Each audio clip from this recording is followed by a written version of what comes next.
Do you like basketball? Basketball?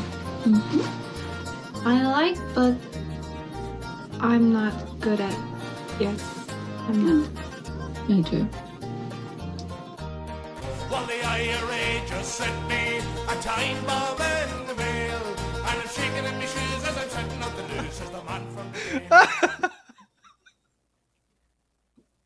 Hello, everybody. Welcome back to the State of the League podcast, the only NBA podcast that talks about every NBA team every week. With me, or I'm fucking Jack, aka Jokic joestar. I don't even know who's with me today. I can't tell. Someone just joined the call, but shit's getting a little too Don't scary. worry, it's me in here. Don't worry. Oh, it's the world famous Pablo Escobar. Okay. Okay. How's it going today? This is a good day. This is my official face conceal, so you'll never see it again, everybody. Goodbye. That's it. You're not doing face stuff anymore. I'm a faceless account. Okay. Okay. All right. I don't think we'll ever get big enough. You're so paranoid about this stuff. You're like an insane person. Yeah, I mean, whatever. I just don't see any upside to it. It's it'd be a nightmare. Oh my god! Speaking of nightmares, I got a TikTok. And also, people could we've uploaded 300 episodes with your face in it. Yeah, but 7 years from now, when we have 10,000 patrons and we're making $50K a month, it'll be lost media. Oh no! Okay, whatever. No, whatever. I have a. We're not deleting idea. any of them. We're not deleting any of them. But you know what we could do? Paywall them. Yeah. Okay. Yeah. Paywall the freaking face reveal. Okay. Are you not hot in that? I've always wondered that about ski masks and stuff. Because I see people wearing them all the time, and I'm like, yeah, sure, when it's cold, it's probably nice, but like, I have AC in this room, but if I was outside, it would be a problem. So it'll be. I have temperature requirements, like a beta fish or something. Okay. And if we have a guest on, do you think you'll have a normal camera and we'll just turn it off for the video? Or you know what we could do? Normal camera when it's a guest, right? And then just overlay like a random episode of you talking into the microphone and turn that volume off, and so it looks like you're like talking or whatever. But yeah, wait, maskless or masked? Masked. So we take the mask video and we turn the volume all the way down, and we just put that up on the screen. Well, like we did. Oh wait, edit this part out. Like we did with Anne Hathaway because she wasn't actually here. Yes. I'll edit that out. I'll edit that out. I saw a video from an Australian coffee shop, and you know about the Australians and their coffee, right? It's that's two things you don't mess with an Australian: his kangaroo and his coffee. They're always freaking bragging about their coffee. I saw a guy get it was just a medium double shot espresso or something like that. Guess what it costed? What did it costed? 16 Australian dollars. Let's look up that conversion, right? I did the conversion. You're going to be shocked. There's a war going on, so I can't imagine anybody's money is worth a lot of money right now. What's the conversion? $11 freaking dollars. Hey, you charge me $11 for a coffee. It better. What would it do? I'd take things more seriously then too. I'd be more serious about my coffee too. I guess if you paid me $11 for a coffee, yeah, I'd probably make you a fucking good coffee. But what could it possibly taste like that I'm like, oh yeah? Well, I don't know, cause but that's also if I go to a coffee shop around here with tip, $7.58 for a coffee, but I also get my money's worth with the space. I go sit somewhere and hang out there for a while and do whatever I need to do. And so that's how I justify paying that much. If I'm grabbing it and walking out, that kind of sucks. Yeah. I think everything in Australia is just expensive because they're so far away from everybody. They gotta ship in their beans and stuff like that. Mm-hmm. But last night I was watching is the biggest Cam Boozer game of the year for me. It was his last 5 he hasn't even taken 10 shots once, right? Yeah, and I've honestly, I don't even remember how much he scored in this game. I think it was a good amount, but it was against Michigan, and so I was looking forward to this Oh, this matchup. was the Michigan. Dude, that was right down the street from me. They played that at Capital One. Really? Is Yeah, that? because the get-in price for the Wizards game the night before was $15, and the get-in price for this game was 300. Oh, I was in the audience. They showed Kobe White and Liam McNeely, and I was like, what are they doing here? I So guess Liam maybe McNeely's on Charlotte, and he they did not. both are. Oh, Kobe White. So the Hornets must have been in town, probably. I assume. yeah, I was forgetting. I What was I thinking, Kobe White?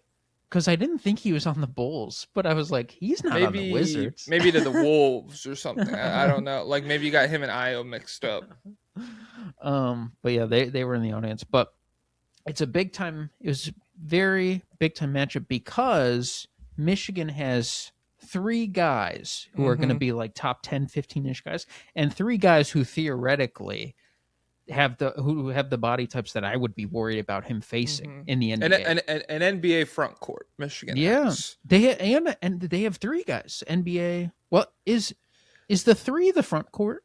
I think so. Yeah, I think small forward goes front court because you never ever hear a small forward described as like a backcourt player at all. Like the backcourt. Yeah. That's I'm confident saying guards is backcourt 100%, which by default would make small forward front court player. I never think of them as part of front court. Maybe they are. I guess they're always the wing. They're solo on the wing. A midfielder. Oh, he's center left. Oh, Yeah, I play center half mid. Oh, fuck. He was the greatest right midfielder you've ever seen. But they have a Donovan Clingan-esque center who's a problem defensively. Holy crap. Is that Yaxel? No, that's Ade Mara. Oh, okay. By the I have way, heard of him. Ben Pfeiffer went on KOC's show, which is crazy. Whoa, I'll say nothing more at this time, but I have questions for him. Yeah. What did you guys talk? Did you guys talk about Teslas at all? I'm guessing he has never searched his name in Ben's tweets. Wait, is KOC like a? I know he's like very conservative. Oh, I'm going blurry. I don't know why. I can't focus. Dude, face reveal. We're gonna get your biometrics from your. You need dark glasses too. Bro, if they do age verification for everything, I'm just not using anything ever. I'm writing letters. I'm reading. Dude, I got sad. Apparently, they're discontinuing the paperback books soon. What? Yeah, like mass produced. And so I don't. That's the phrase used is mass produced paperback books will be going out. They're out of production soon. And so I think that means like the small like the small ones that like are easy. I don't know. Jacob Elordi's putting in his pocket. Yeah, shit like that. Those kind of paperbacks. I think they're like I don't think the concept of a paperback book going extinct entirely, but I like the small ones. The small ones are the best. You gotta have paper book. Real readers know paper book over hardcover for display, paper book for reading. But what were you gonna say about KOC? So when you say, well, I guess we could talk about it after if we remember even, because it's like when you say you have questions for him, is it just the KOC's conservative, or are there specific positions KOC like? Is he pro Israel or some shit? Well, he probably, but I think Ben just hates him. At least I thought he did. So. Okay, well, it'd be sick if he went on and just like, "Hey, bitch, hey, stupid." It was funny. He didn't say like, "It's awesome to be here," or whatever. He just said, "Always fun to talk the draft." Always fun to talk the draft. Hell yeah, dude! Our freaking DeAndre Ayton clip is blowing up, going viral. We never get. I checked. We got 10 or 11K on it, and so it's almost at 100. So that's enormous for us. That's like 10,000 new Patreon subscribers conversion rate. I think we got that on the phone call one from a while back, and it didn't. There was something where it was like he had a very funny phone call. He was driving while doing he was yeah. He thought he was got like, banned, or he thought Adam Silver banned him from Streamies to begin, or Adam Silver's running Streamies because he got console banned from Streamies. and then in the middle of the call, he's like, "Sorry, I'm driving right now." Yeah. That's what it was. And what did he do? He called the NBA. And he called the NBA office to complain about like how much League Pass sucked, and he's like, I'm using the streaming services LeBron out here, and then he thinks he got console banned. Damn. Yeah. But yeah, so Cam they Boozer, have Cam Boozer. 7-foot center, 7-foot defensive monster center. He backpedals with the best of them. Holy crap. He could, if there were 10 of you, you couldn't out backpedal him. Holy crap. They have a forward, Montez. Crap, what is his name? Montez Johnson. That sounds familiar, but I just got too many Montezes up here, you know. He's getting a ton of hype on draft Twitter lately. They're saying he's one of these guys in the BAM mold. Like 6'9", 7'2" wingspan, moves super duper well. Yeah, Morez Johnson, not Montez. Morez Johnson, yes. And he's kind of like a monstrous level defender. And then there's freaking Yaxel Lendeborg, who also, by the way, I thought he was from Germany this whole time, and I thought that was a German name. He's a Matas Buzelis type thing, where he's from like Atlanta or something. He's Puerto Rican, and so okay. He was born in Puerto Rico. I don't know if he's Puerto Rican, or like born there, moved to. This might be like an international basketball parents kind of thing, where it's like his dad was playing around and he was born in Puerto Rico. But I mean, at the same time, I have no idea. True. Let's see. I don't know if he speaks Spanish or not. That's such a German name, though, isn't it? Or like weird European. I mean, yeah, I guess. American Dominican college player. Okay, shout out to Yaxel, man. Shout out to Yaxel. All right. Oh, he's Dominican? But I think he was born in Puerto Rico. Moved to Ohio at the age of 2. He is of Dominican descent, with both parents having been top basketball players in the country. Whoa. So that's probably what it is. But yeah, Dominican.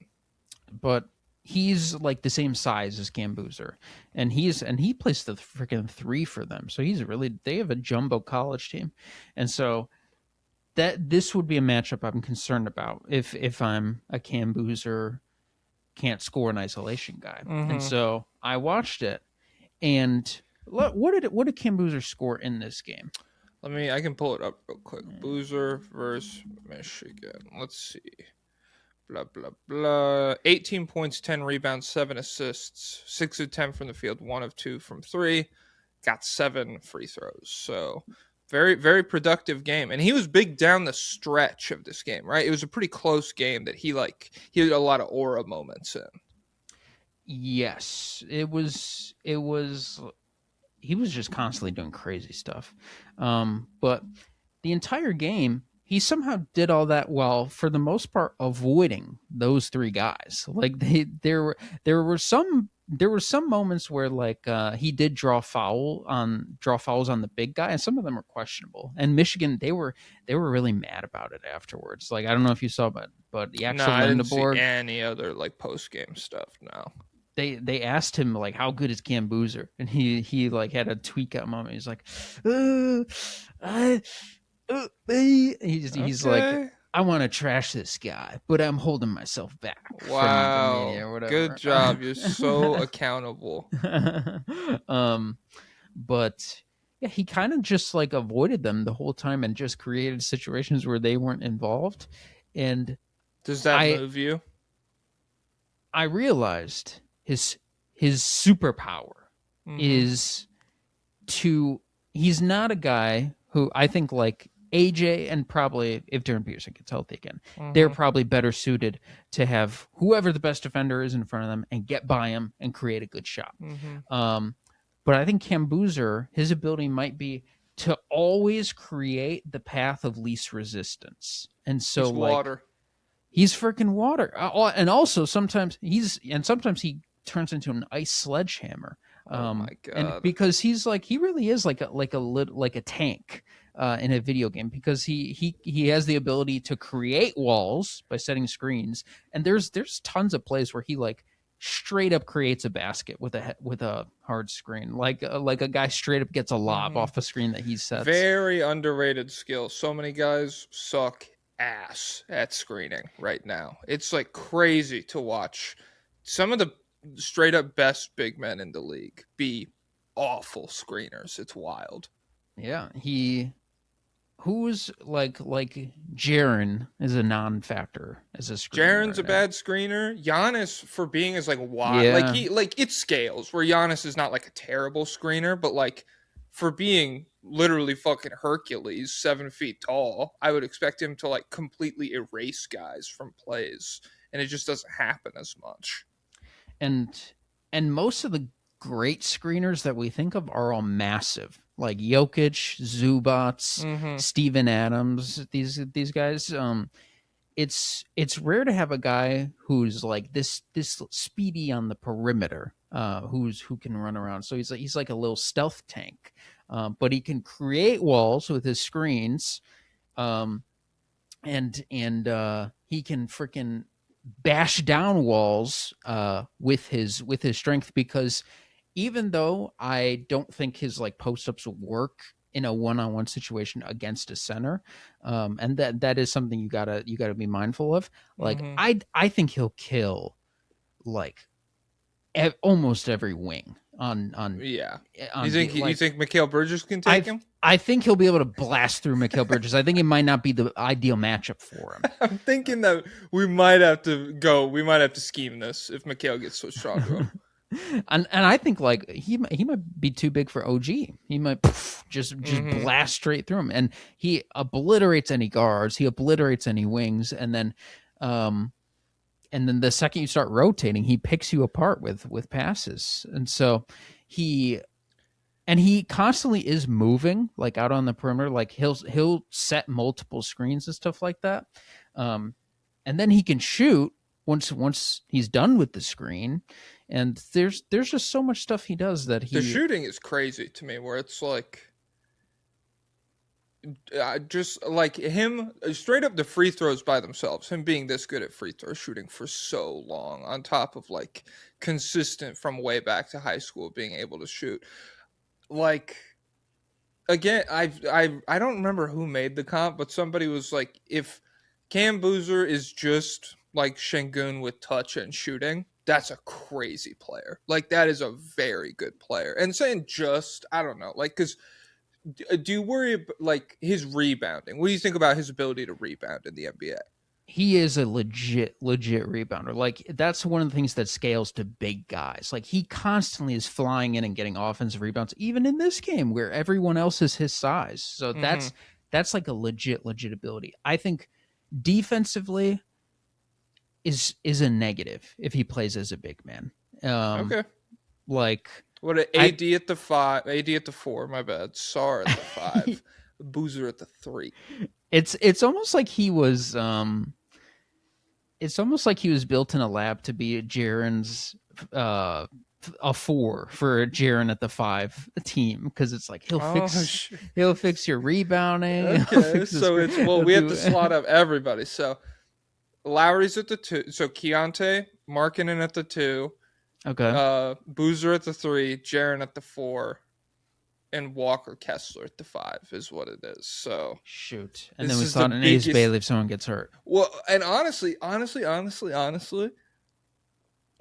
Boozer already the best playmaker of that starting 5. What do you think? Oh, for sure. Yeah. He's a really good passer. Like that's when you talk about the path of least resistance to me. Whenever I watch him, I'm just like, "Oh my god, what an easy shot that like in college it sticks out like a sore thumb, because in college basketball they're always generating like the fucking hardest shot you've ever seen. And then when he's on the floor with the ball in his hands, it's like, "Oh yeah, obviously you should just make that pass or whatever." And so yeah, he rocks. I talked about this on Twitter a little bit this morning, where it's every mock draft I've looked at so far, consensus he is 3rd overall. I have not seen like literally, because Bill Simmons did it where he had a whole segment on AJ versus Darren Peterson, and Boozer literally did not come up at all. No, And he did come up after. oh, okay. Well, then what did he say? I do not remember that. They had nothing but praise for him, but they were just like, I don't see it. I don't know. They didn't even say that. They're like, he's definitely going to be a great pro for 20 years or whatever, and that was kind of it. I don't know. Do I want to roll on Mr. Hamstrings, or do I want 20 years of a great pro? I don't know about that. And so that's what's like crazy to me is the like if someone wants to take those two over Cam Boozer, that's fine. Like that's not a crazy thing, obviously, but for it to be consensus the way it feels right now, like I'm like, what? He's so good. I'm really shocked. It is very interesting because I think Sam Vecini has come out and said recently, like, yeah, this is the case. Like, I think he put out a mock draft based on his intel, and I think Cam was third or whatever, and everyone on draft was super mad at him. And I've had this like epiphany. Everyone on draft order, I think, might be 19 years old. Like, it's crazy. I'm like, by now you don't know the difference between a big board and a mock draft. And they're getting mad at him, and he's like, these are the opinions of front office makers. They're like, but don't you think it'd be interesting to show your opinion? You decided this. You did. Oh wow, you have the balls to put Boozer third, but you won't even show us everything. It's like, what are you talking about? I don't know. I also think there's one of the main hangups with Darren Peterson is there's like doomerism around his playmaking. 1.6 assists. That's not very good. It's not, and this is something that I used to believe as well in the past, that playmaking feel was inherent and it's not something that you can like develop to the highest level. But after freaking watching, I started following the draft in 2018. In all these years, I've seen a lot of guys who suck at passing freaking ramp it up. Jason Tatum sucked. Anthony Edwards sucked. And people still criticize Edwards, but he's still obviously good enough to a level. He's gotten way better. I'm curious where it's like how much of that, because when you talk about Tatum getting better at passing, I would like a lot of Tatum's, it's like very just straightforward reads and making the correct decision all the time. And so, and it's the same with Edwards, where like there's still a ton of passes that he can't make. So you could probably, like, there's an amount you could learn to where you can ascend to being like good enough to lead a championship team, I guess. But I still feel like there's like a pretty significant gap between a guy who like has the feel versus someone who has to learn how to drive and hit the corner. They won't ever get to the absolute ceiling of the league because that is populated by the freaks like LaMelo and Jokic and Cade Cunningham, baby. Hey, I mean he's always had feel, but he's had like psychotic feel. So I don't know, but the thing is when you put the ball in someone's hands all the time and they play at least 60 games, hopefully, inshallah, for Darren Peterson. You put the ball in these guys' hands for years and years at a time. They develop the freaking reps, and I mean, they might not do the craziest stuff, but I mean, you really, how many reads are there that you like have to hit to be a productive defense? And like once you get to, I don't know, because I still am like, that's like, if teams really, really scheme around Anthony Edwards, I do think it's a problem that could like rear its head in the playoffs. And if he had a better offensive supporting cast, maybe that wouldn't be the case. But like, I do feel like it's definitely one of the first adjustments that a defense would make with Ant right now. And with Tatum, it's different because like there's just so much spacing.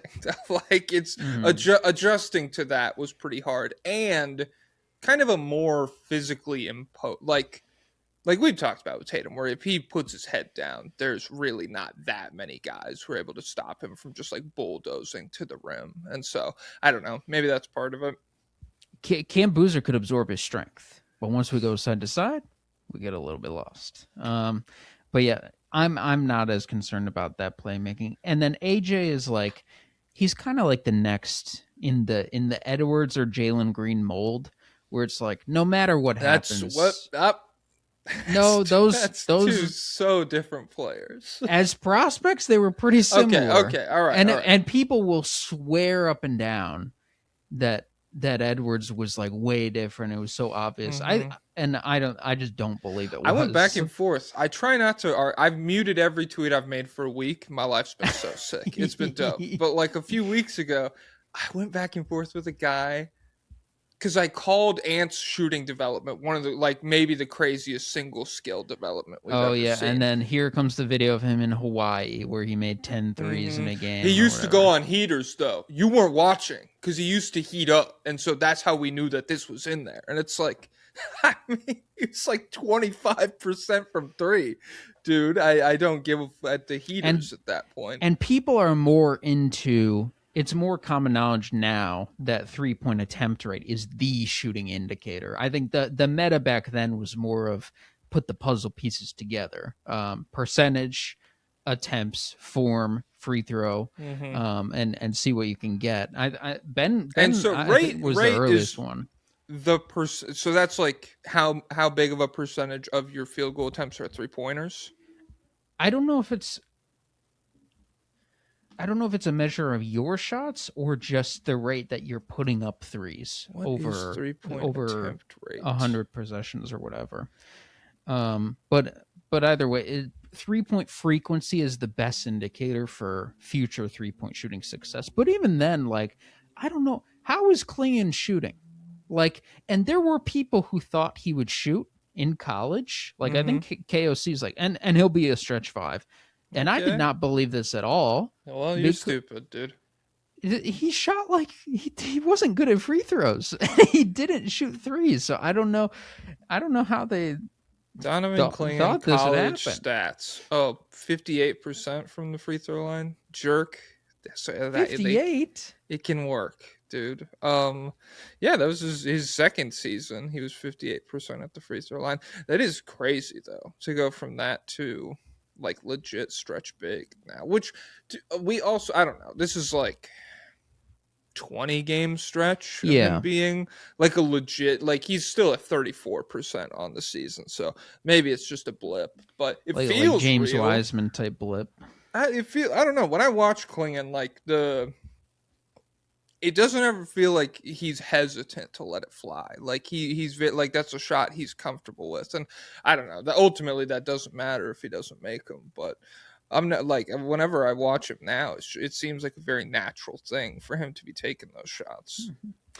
But yeah, with Debansa, I feel like in hindsight, people are gonna say it was obvious no matter what happened. Like, oh, the 6'10" guy who looked and played like Tracy McGrady turned out to be good. What a shocker. And then, the guy with tools who didn't play defense that much and had passing concerns didn't work out.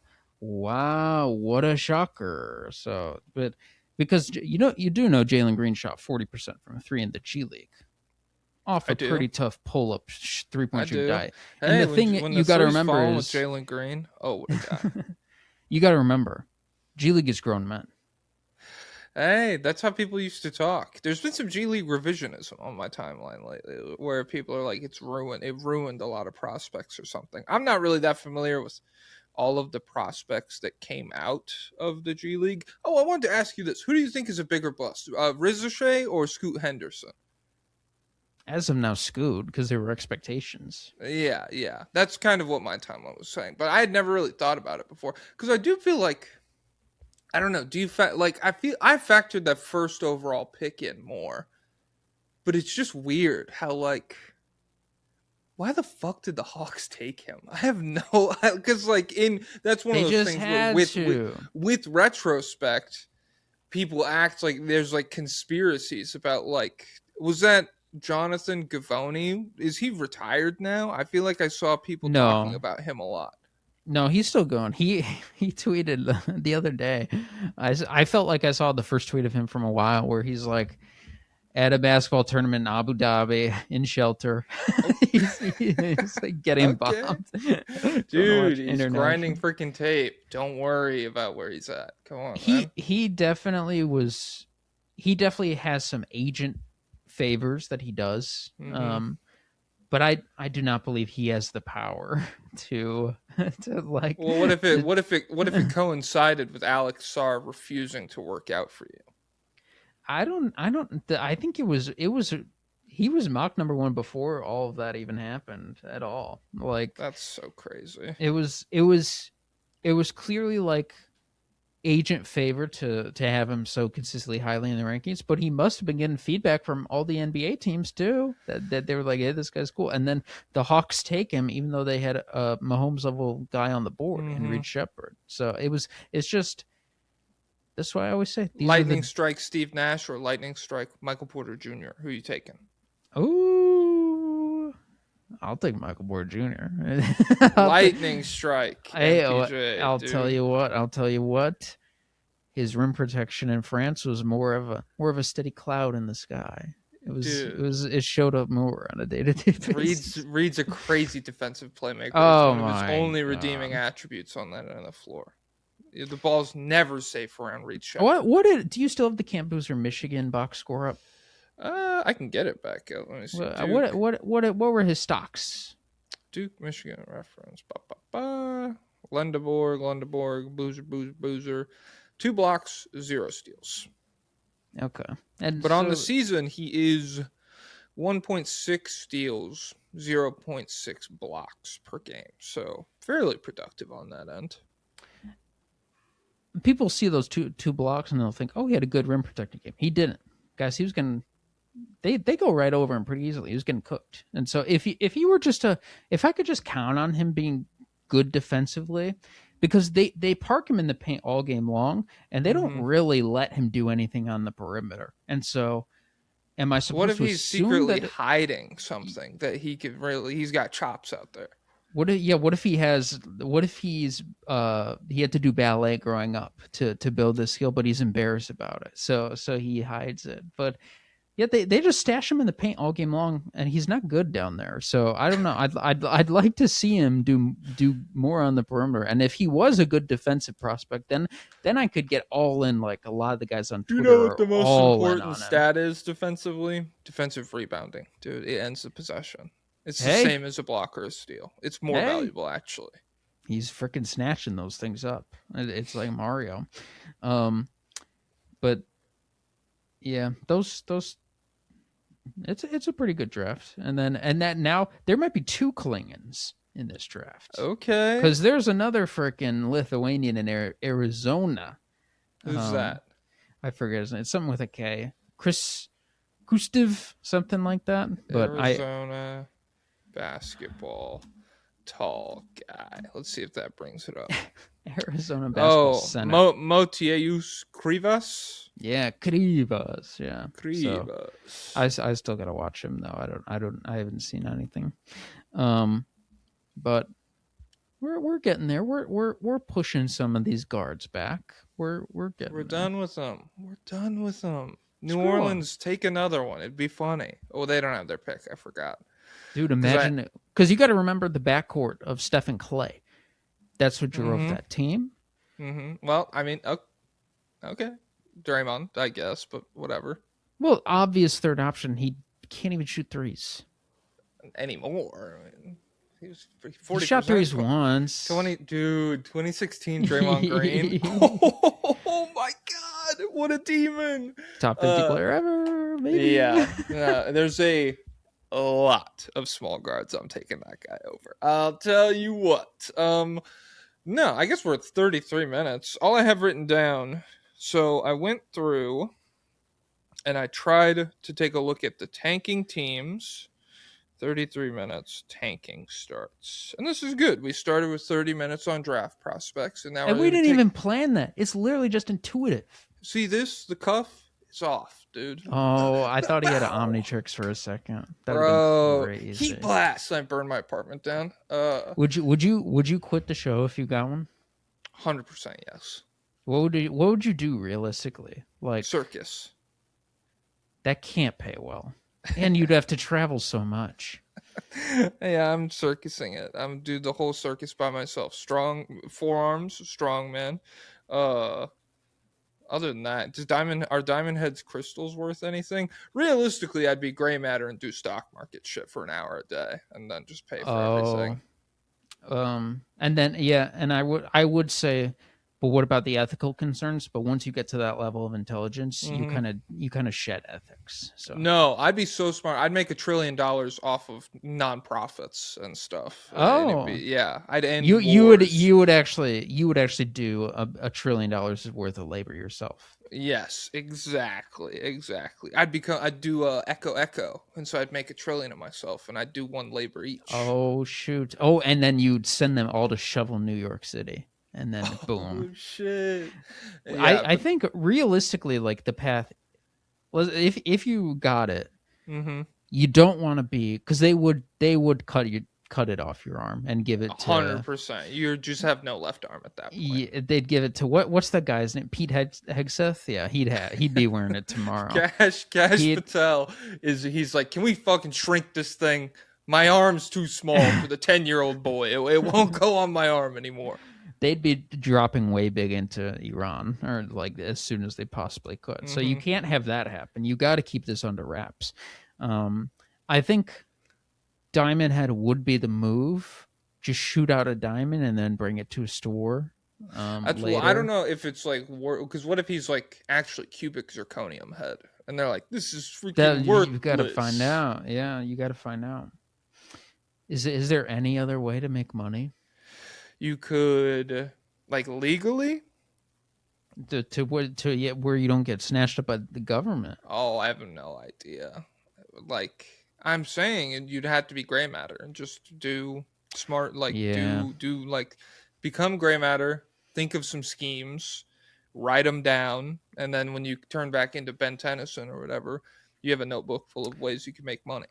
I think um, Ghost Freak can possess people, so maybe that's the move. Okay, it's gonna Maybe get scary, pal. it's Don't give me Ghost Freak.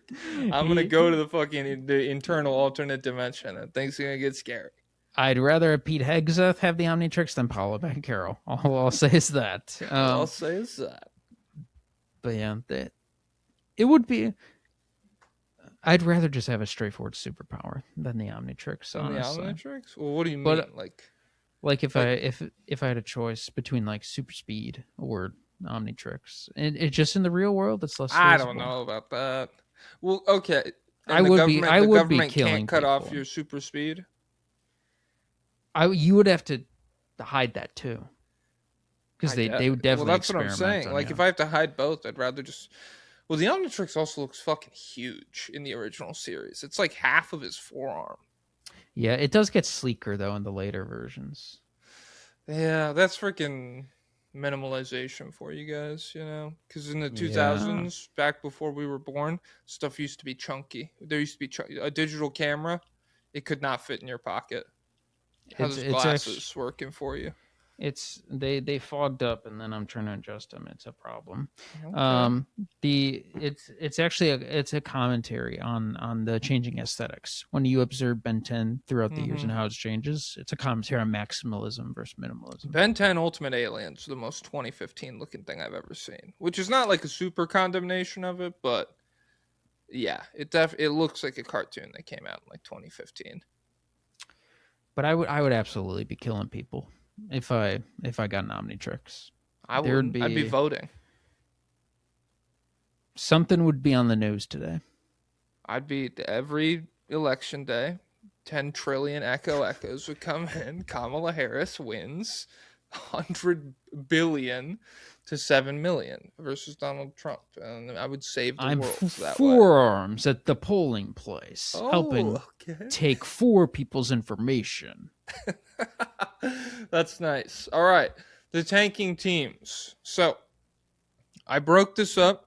There's a big 5 that are a good chunk ahead of everybody else. There's 3 teams that probably will tank down the stretch of the season, but won't really break into that top 5.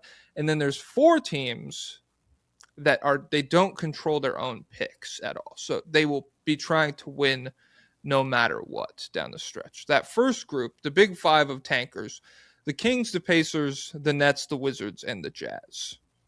The other teams are the Bulls, the Mavericks, and the Grizzlies will probably tank down the stretch. And then the Pelicans, the Hawks, the Bucks, and the Clippers don't control their own picks at all. So I went through the big five's remaining schedule and I looked at how many times they play other tanking teams and how many times they play those teams that don't, thumbs up for that don't control their own pick. Because theoretically, I know you can't like schedule in a win at all, but like every time you play one of these teams, like the Hawks or the Pelicans, there should be like an unspoken agreement that you're losing that fucking game. And so the big three at the top of the tanking stuff, the Kings, the Pacers, the Nets, really it looks like they're completely locked in. Like I don't think any of those three, the order of those three might change, but I don't think anybody else is going to mess with them at all. So starting, the Kings have the worst record in the league right now, and they have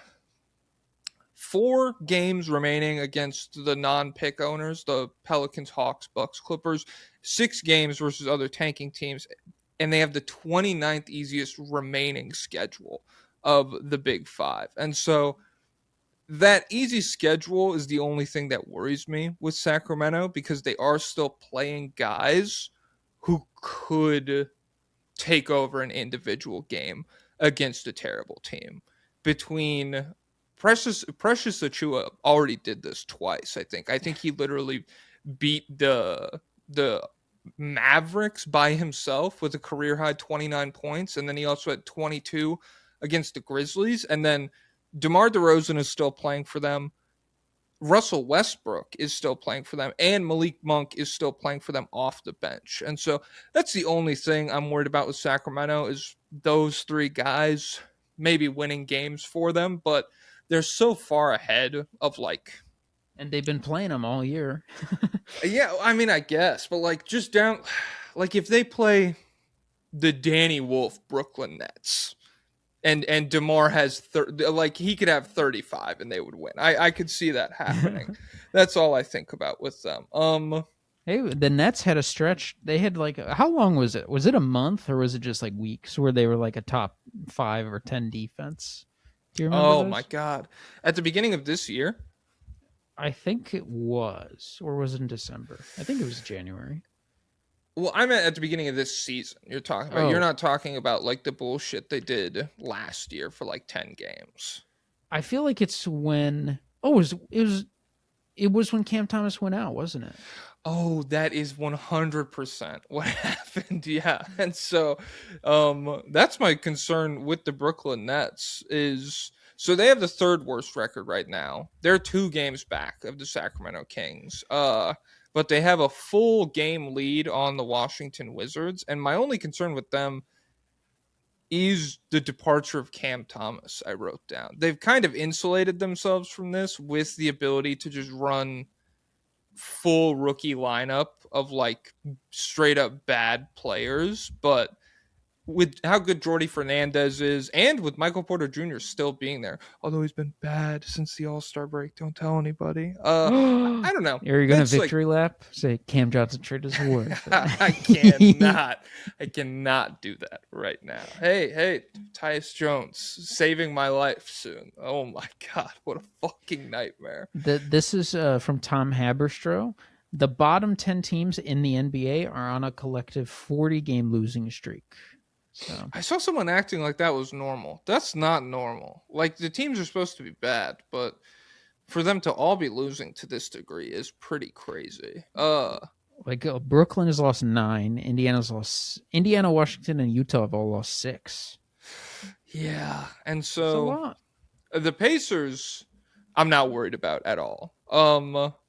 They have the 6th hardest remaining schedule among like these big 5 teams, and I feel like they're like no matter what happens, they are going to be awful down the stretch of this season. Siakam will be like he will be kidnapped. They will keep him in a hotel in Indianapolis for the rest of the season. He will not be playing if he doesn't have to. And so those 3, the Nets, the Pacers, The Kings, I'm not worried about at all. The Wizards are where it gets a little funky, though, because we got reports this week Trae Young is coming back, I think. What a jerk. How is that a jerk move? Because Sharif Cooper should get the time. Well, play. that's the other problem, is even if Trae Young doesn't come back, the Wizards have been... Oh, yeah, that is a problem for winning. If you're tanking, it is, because Sharif Cooper's been, I mean, not weirdly good. I don't want to be disrespectful. Yeah.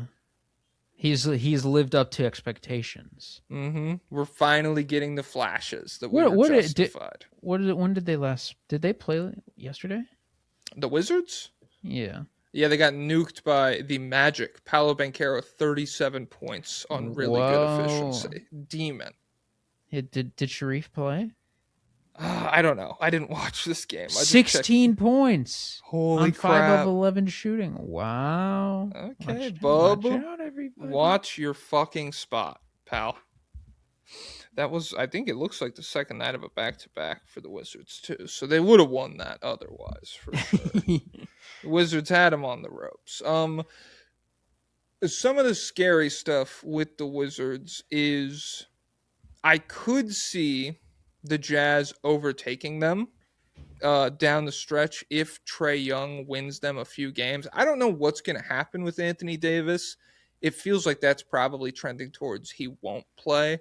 Yeah. And maybe they're just like throwing Trae Young out there to like satisfy Adam Silver and everybody who was like, we need to fix tanking. They could be like, look, Trae Young played, you know, we tried our best to win games. We just couldn't do it. But and they want to give him the extension is the report we're getting now. So maybe it's like little hope he does cool stuff out there and be like, we got our star. Buy season tickets, please.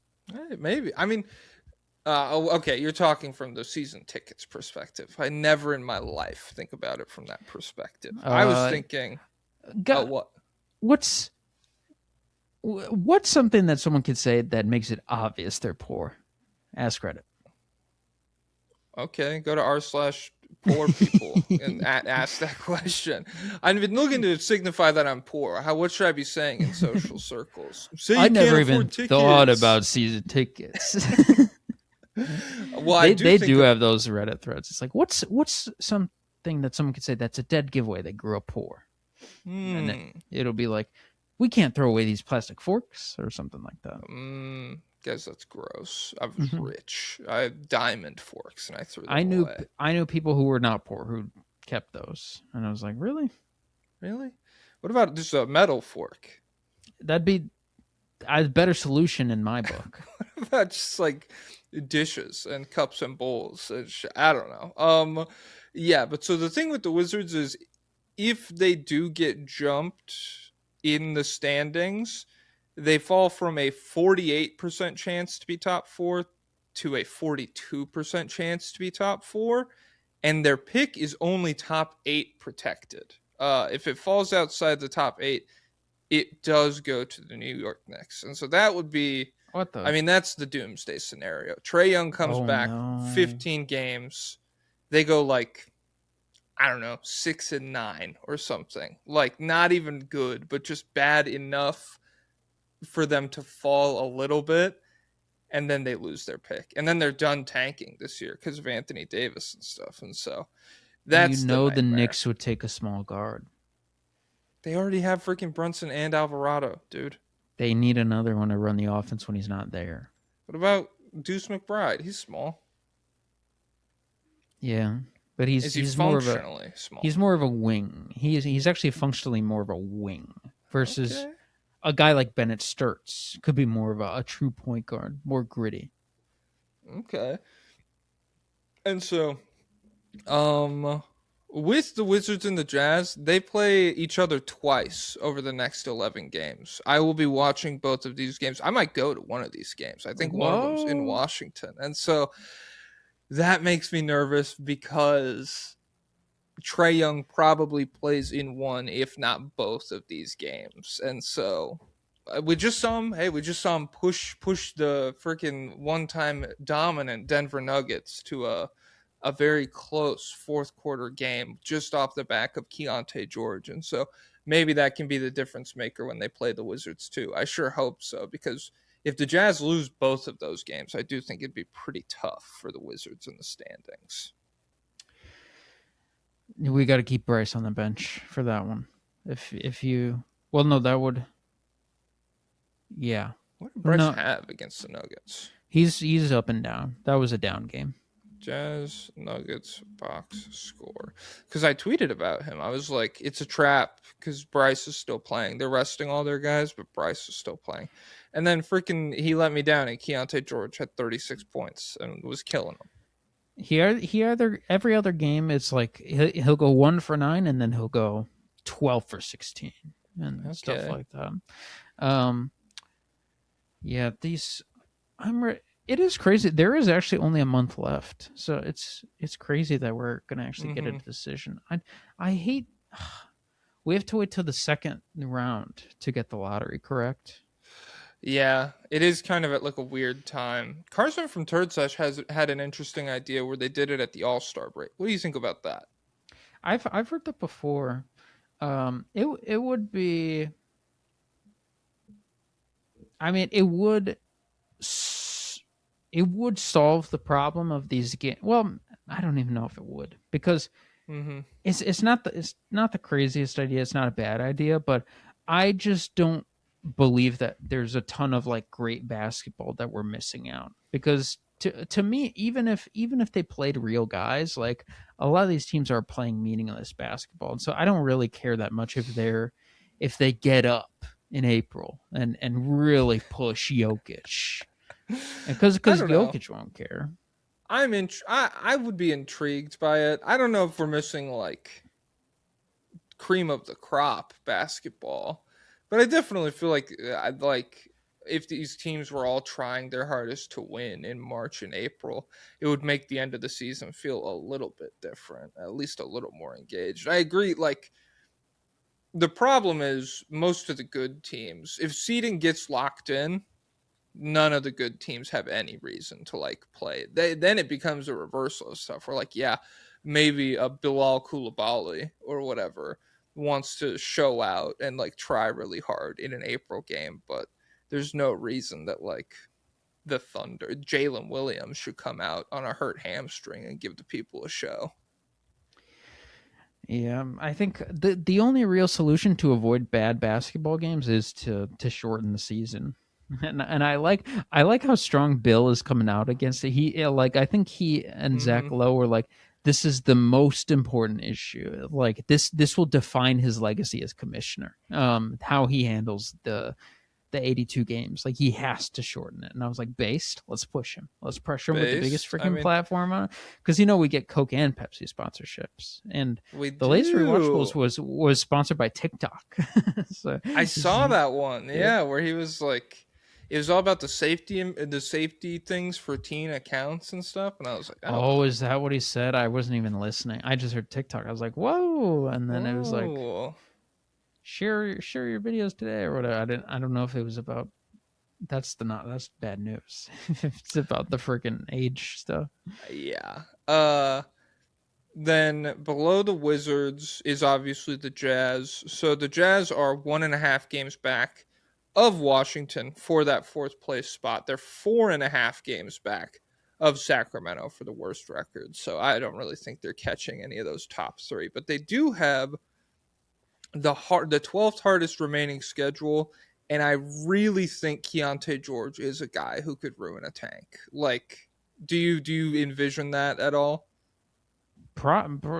His existence is evil incarnate. So yeah, and worst possible outcome. Yeah, that's he whatever it is, he'll do it for you. But also, I don't know. They really don't deserve it. Like one of these top picks. Yeah, I've seen is people being like the Jazz one of the most ethical outcomes here. Oh dude. My god, I really despise the organization from top to bottom, and I don't know what they're definitely going to trade Kessler. I think the all big lineup I think he's probably. I think he's restricted this offseason, so they could just not match whatever happens with him. they'll match him. They'll match him, then they'll forget. That's what. They're gonna match him, and then he's not gonna be allowed to be traded for until He's gonna sign the extension one day after it gets past the deadline. they just make things so. They go down the most annoying route possible every time. But, Why do you want him to trade Kessler? You just think it's not real? well, no, I don't care about trading me either way. But it's just like they. Well, so I don't think. I got him, guys. I fucking backed him into a corner on the Walker Kessler issue. Well, okay, well, hold on. They don't like him. They like haven't liked him for years, and so now they made all these moves where it's like, how is he gonna fit in? So I just see definitely like their move will They're be gonna play freaking triple big, dude. they want Jaren at the 5, Cam at the 4. It seems like, and I don't think they deserve it. I want them to be stuck with the small guard territory. Or, oh my god, imagine they draft one of the Klingons and then they trade Kessler. That'd be super annoying. Nice. Let me do a lottery sim. Do you want to sim it? I think it stayed the exact same. We'll sim it again because that can't count. Okay, Indiana 1. Whoa, Bulls 2, Jazz 3. Okay. That's not good. I don't love that. Where'd the Wizards fall? 7. Oh my god. Oh, Did they lose it? No, 9th is where they lose it. But okay. God, that would piss. Look, they fucking went to 6th last year. There's no way they fall again. Oh my god, I hate. And that's just like Adam Silver too. The year the Wizards stop, once they start competing, we got to fix the odds. We got to make it more direct. We got to help these bad teams out. And so, yeah, Washington's going to lock themselves into fucking 10 years of 48 wins, maybe peaking at 48 wins, and then whatever. I'm already dooming. I don't care. It's punishment because they won one of the most aura-filled lotteries ever. They got freaking John Wall. They be like, yeah. And so, other than those top 5, I don't think the big 3 are going to move. The order might change a little bit, but I don't think the Bulls might get in there. Well, I did count the Bulls in terms of like they will not be an easy team to lose to if you have them on the schedule. When I was looking at like if the Kings play the Bulls, absolutely. That's like a DeRozan. He heated up, baby. Revenge game. Yes, exactly. That kind of shit. Or Keontae George, similarly. Like the Bulls have just been, if they played this way the whole year, they would be top 3, 100%. They've been horrible lately. But yeah, I think the most interesting part is what happens between Utah and Washington. And then there's a few bonuses. The Pelicans are only 1.5 games back from the Wizards for top 4 odds. And obviously they've been winning lately. They are trying to win because they don't own their pick.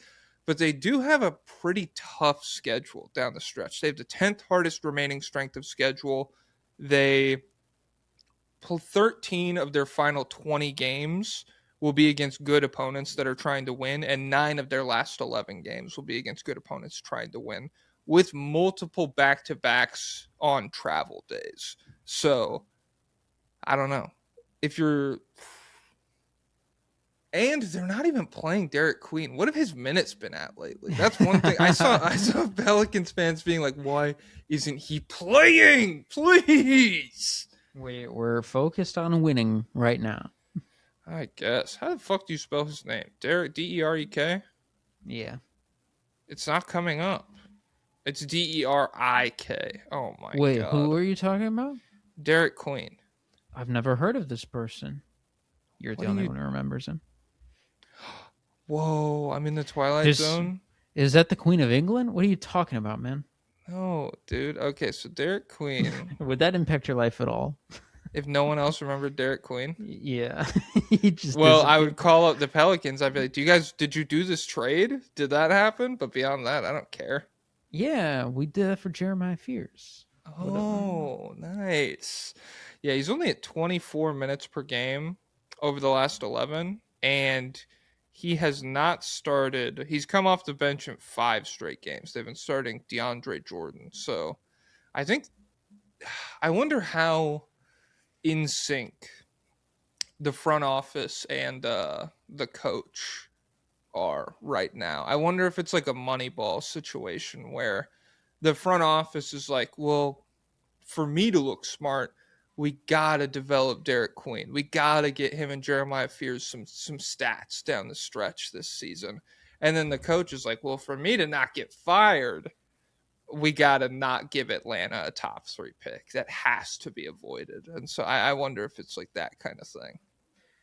I think nobody is in sync with anything in New Orleans. Like they all have their own ideas about what they're doing, and they have just never spoken to each other about it. So, Okay. like James Borrego's like, I need to win this to prove to ownership that I can win with a bad team, and then Joe Dumars is like, obviously he's going to get us our pick, or obviously Joe Dumars might be spiteful, and he'll be like, he's got to keep winning so that our pick is not as embarrassing, and then the ownership. They're like, what is this? Can you hear a siren? Oh, I thought it was a dog. No, it's a fucking policeman who's been driving around my neighborhood going, boop, boop, boop, boop, boop, just like spamming his fucking siren. Oh my God. Guys, I'm deeply pro police, but that one, he really gets on my nerves. That crossed the blue line. Yes, that crossed the thin blue line. So yeah, I am interested in what the Pelicans do down the stretch, or I guess what happens, not what they do, because they'll definitely be trying to win. But they play in that end of the season, they play the Clippers twice, who are going to be really desperate with the play-in to try and get up over the Warriors, and get into the first round of the play-in versus Phoenix. That would be big for them. And then we also got Warriors news today that they might scrap the season depending on what happens with Steph. How far? They can't go down. They can't. They go can. Far. They can. Well, I mean, what are you considering far? Well, maybe. I think the highest they could get is like 11. They could do 10. You think the Bucks could pass them? Giannis is back, dude. He is back. Let me look up what the Bucks' remaining strength of schedule looks like. Which, like, this is fake, kind of, because the Let's see how many Sims until I get the Bucks at the first pick. The Bucks have the 24th easiest remaining schedule. They play the Nets twice, the Pacers, the Kings twice, the Mavericks, and the Grizzlies, and the Blazers, I guess. Imagine they win out and the Warriors take their spot and they win the lottery. That'd be great. Yeah, and so the Warriors are right outside of the lottery right now, and directly below them it's Charlotte, Atlanta, the Clippers, the Blazers, and the Bucks in that order. And so Charlotte's definitely going to pass them. Atlanta is going to want to try and win. So if the Warriors really tank, they could fall below them. The Clippers will be the same way. The Blazers will be trying to win.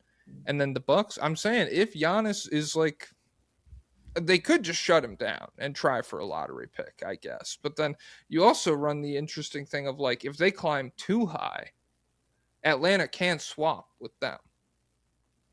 Oh.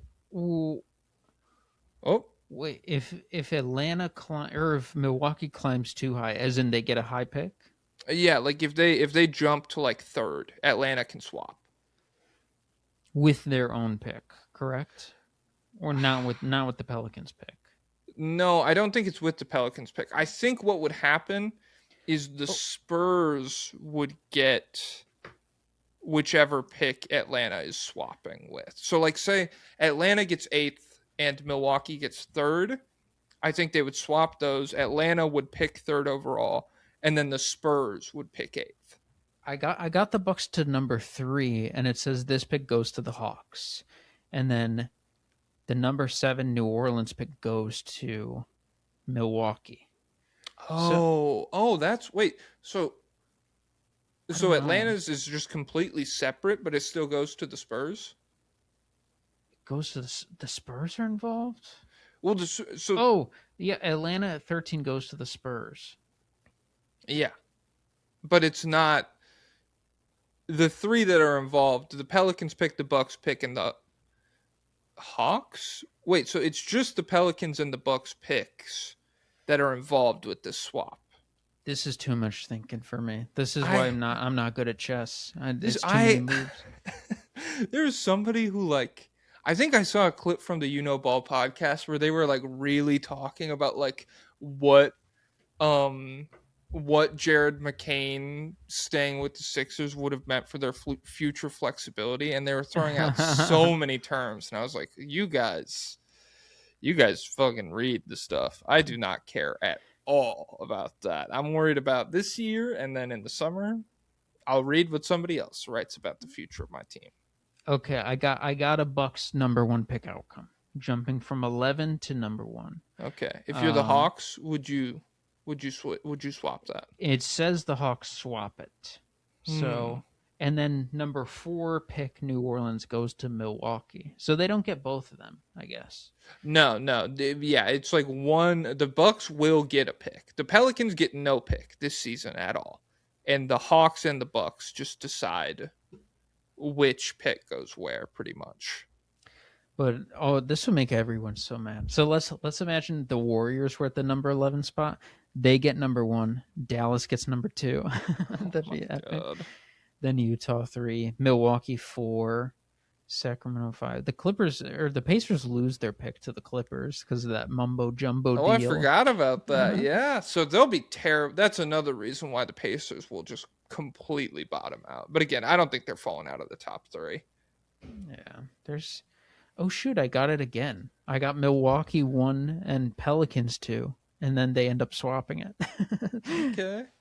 What about the Wizards? Where are they then going? Dallas goes 3. Wizards stay at 7 or go to 7. Oh my God. I'm gonna sim my own. I'm gonna do my own sim. You're cheating. I'm not. That's sim. It's integrity. Wizards at 5. Second sim. Wizards at 4. Jazz get the first pick. Third sim. Pacers at 1. Wizards at 6. Fourth sim. Hawks at 1 via the Pelicans. Washington falls to 8th. Fifth sim. Clippers jump to 1. OKC gets the first overall pick. Wizards fall to 6th. 7th sim. Jazz first overall. Wizards 6th. 8th sim. Grizzlies first. Wizards 7th. 9th sim. Thunder first. Wizards 3rd. Okay. This is crazy. I'm just spamming it. Wizards first. It took 11 sims. Oh my God. My life fucking sucks. And with the Wizards' first overall pick, they should take Cam Boozer. But as they were talking about on the Bill Simmons podcast, AJ, he wants to be the guy. He'll show up to every event. So you got to factor that in. He's got the charisma. He's going to put this is like Moneyball again. He got an ugly girlfriend. Map. Cam Boozer, ugly girlfriend, no confidence. Eventually, it's going to swing back. Once everyone does advanced metrics, the only way to get an edge is to read things like body language and swag. Okay. Well, do you think Cam Boozer has swag? I do. He's got stiff body language. He's not swagless. He's got to get more scratches on his arms like he did. That gave him swag. He did get scratched up, yeah.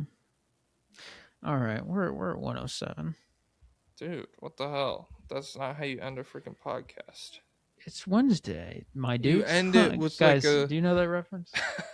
There's a kid, I'm sure I've talked about him, but there was a kid at my high school who was obsessed with that. He would say it every Wednesday, full volume. Nice. All right, David Robinson. Oh, the whole place take is it away. tradition and Sinn Féin through and through. All the boys are joining love the units and the password Sinn Féin too. Well, the IRA just sent me a time bomb in the mail, and I'm shaking in my shoes as I'm sending out the news, says the man from the Daily Mail. Oh, every bird upon my world singing yo-ho, I'm a provo. Every head in jail is laying hand grenades over there, sir. I do declare, sir, and every old cock in the farmyard stops singing triumph to Sinn Féin. And it wouldn't be surprising if there be another line, says the man from the Daily